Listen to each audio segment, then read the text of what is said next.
ቁጭ ብላችኋል። የእናንተ ኩዮች እንግሊዘኛ አቀላጥፈው እንደሳት ያወራሉ። እናንተ ተጎላታችሁልኛል።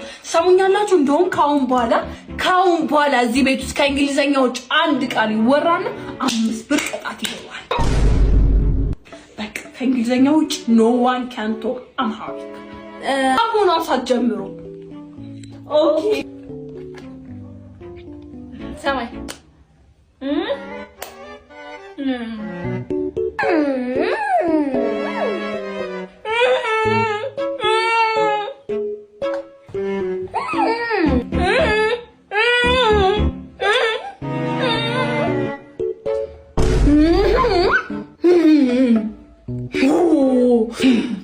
ለካንዲ ከባድ ነው። ዱዳውን እኮ ብሽ ተገኘው። አማርኛ ማውራት ትችላላችሁ?